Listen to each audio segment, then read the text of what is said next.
Hi folks, welcome back to Cumbrian Homestead. Today we're going to bottle the white wine, so I'll get on with it. I'll bring you back in a second. Okay, so this video obviously is aimed at perhaps folks who were relatively new to home brewing or haven't done any home brew before.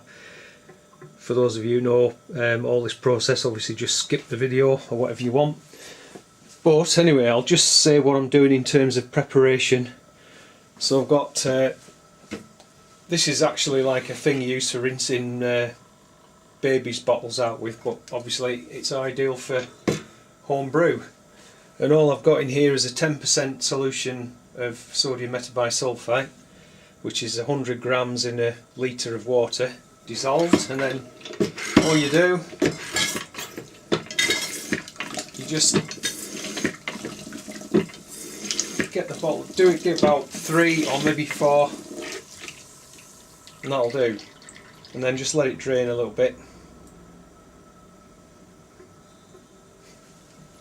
And then that will go to be rinsed in tap water, and then once we've rinsed it, it'll be inverted on this gadget here, which is a bottle tree.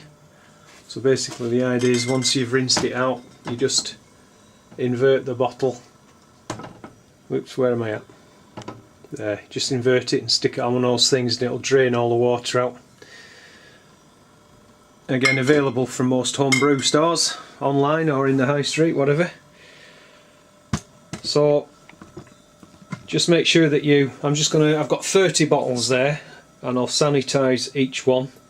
I've got screw cap lids here, and they're just soaking in some VWP sanitizer. And then, as I said, I'll put the bottles in that black tub there, a batch, I don't know, about 10 or 11 or something, a dozen at a time, rinse them out, stick them on the bottle tray, and then we're ready for actually bottling. So you won't want to see me doing all this lot, so I'll bring you back when we're ready to bottle. Okay, see you in a bit. We've got the bottles sanitized. Just want to show you the siphoning setup.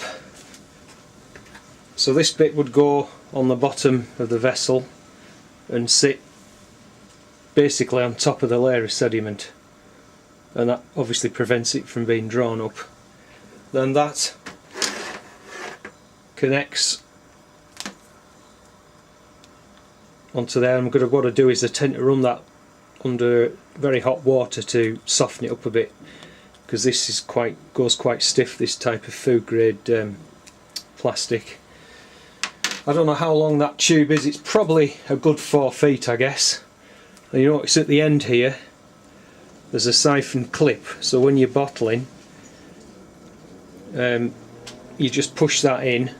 Again, it's quite stiff at the moment being outside in the cold, but you just push it in and it locks and obviously stops the flow.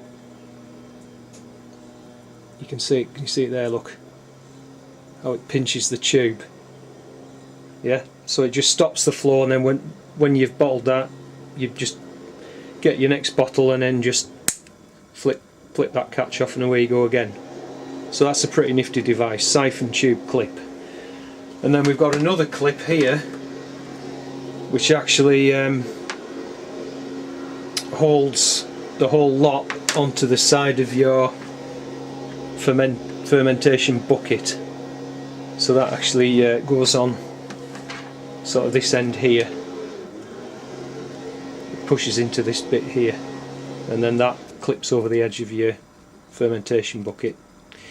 Right, so I'll go and get all this lot sanitized, and then I'll bring you back and we'll be ready to bottle. Catch you in a bit. Oakley dokley, so here's my bottling setup. I've got quite a few of the bottles there sanitized, and they've been put on the bottle tray after being rinsed, so they should be drained now, ready to go. You can see the siphon tube there, and I don't know if you'll see this, I'll try and zoom in and show you. You can maybe just make out the bottom of the siphon tube there. Look, at the moment I've got it sat about 3/4 of an inch above the layer of sediment, so I can always move it down a bit later on. and then that comes down into the... I've got the bottle resting on a little stool, and the reason for that is because I don't want any splashing to occur. So you'll see that the bottom of the tube is at the bottom of the bottle, yeah? So just trying to minimise any air getting in to minimise the risk of oxidation. So that's basically it. And the other thing is, don't forget your sample glass. Have a little sneaky sample as you're bottling, you know, because that's something you've just got to do, right? Anyhow, the other thing I suppose I should say, some people have an automatic siphoner. I just do it the old way, suck the end of the tube and get it going. That's the way I do it. Right, so let's get one going and I'll bring you back. Okay, that's the first one done. How's that looking? That's had 2 lots of finings in it, but looks good to me.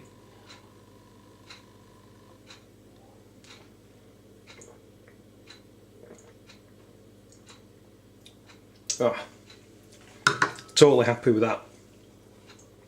Absolutely delicious. Right, let's crack on and get the others done, and I'll bring you back when we're done.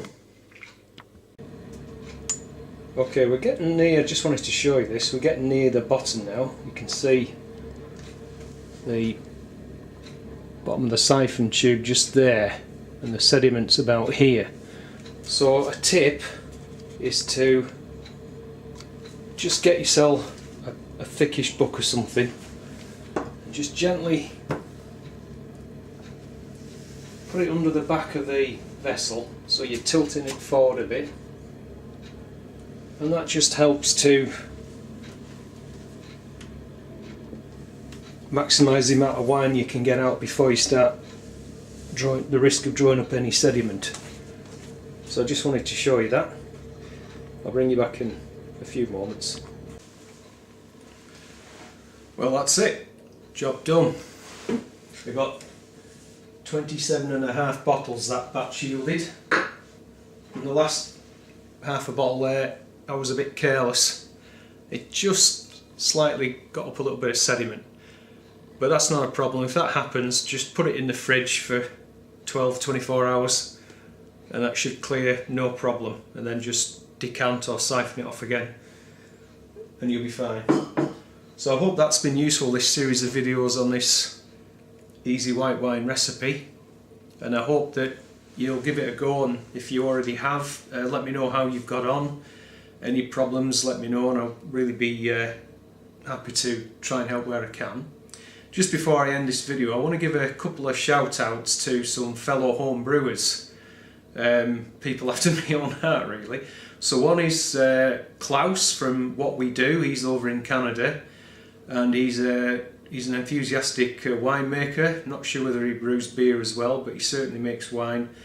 And he's also a great gardener and food producer, and they have raised beds in the back of their property, and he's really good at preserves, canning and that sort of thing. So check him out. That's Klaus from What We Do. And the other guy is also across the pond, and his channel is called Mile Aler, and he does beer from what I call proper brews, you know, as opposed to beer kits. Nothing wrong with beer kits, I do it myself, but he does the whole grain mash and everything like this. He also makes cider. He has grapevines, and he has fruit trees, so he's very much a man after my own heart. So his channel is called Mile Aler. So please, can you, if you like that sort of thing, fair enough. If you're not into it, don't. But if you're interested in fruit, home brewing and things like that, give these guys a check out and please support them. I'll put their channel link in the description below when I load this video up. So thank you very much for watching. Please feel free to share this video if you like. Please hit the like button and give me a big thumbs up, and I do like to read your comments, and if you haven't already subscribed,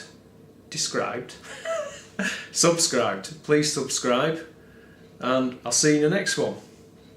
Cheers.